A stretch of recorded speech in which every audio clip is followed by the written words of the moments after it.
Well, as you know, the U.S. is getting ready to celebrate a big birthday. July 4th will mark the country's 250th anniversary. South Dakota has been marking the milestone in different ways, including designating an official beer for the celebration.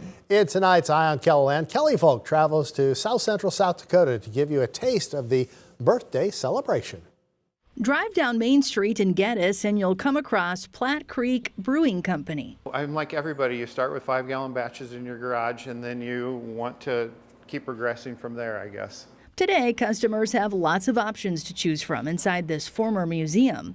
Doug and Joellen Dykstra are the owners of this small-town brewery that will mark 5 years in business in May.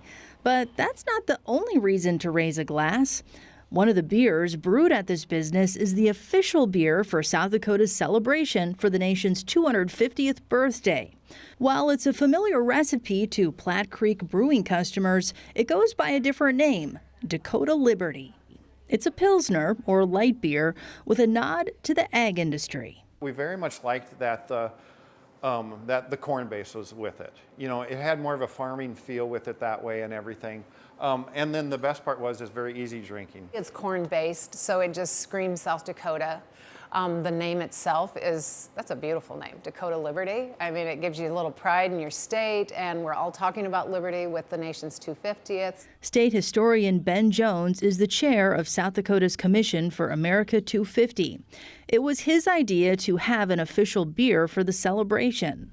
Just seemed like a way to do a couple things. One, spread the word about 250. And then the other way is just a way to kind of get people, oh, we can enjoy this, and this is something we can participate in. Jones reached out to brewers in the state about the idea, and Platte Creek got involved. Sent them some samples, and then they decided to go with us. We talked about it, and I said, just picture a person who's enjoying their July 4th and make a beer kind of pitch to that event. Dakota Liberty was unveiled at the South Dakota State Fair last year. Since then, it's become available in more locations. We gain a little bit more all the time. It very much has hit East River, and we're working to grab more of the West River market.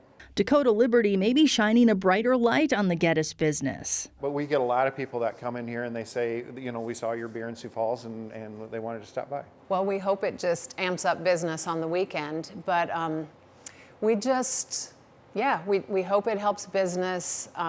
It's just great exposure. It's positive exposure. Doug says they hope to work with other communities and have Dakota Liberty on hand during their celebrations. It's been fun. We're figuring out different things all the time. And perhaps more people will have a Dakota Liberty in their hands as they say cheers to 250. With Eye on Keloland, I'm Kelly Volk. Platte Creek is working with Ben's Brewing in Yankton to increase distribution of Dakota Liberty.